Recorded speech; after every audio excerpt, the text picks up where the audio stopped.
This is a rain gauge. Here I have used an Uno board, an LCD display, and ultrasonic sensor. Now we will on the rain gauge.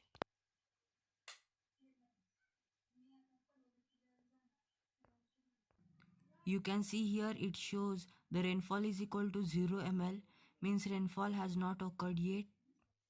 Now we will pour some water in the funnel, and you can see here it shows the rainfall is equal to 20 ml. That means the rainwater collected in the bottle is 20 ml. Now we will pour some more water in it. You can see the digits changing there.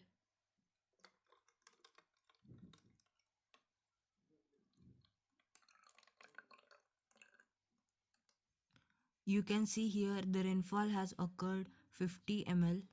Here I have also made an facility to check the time.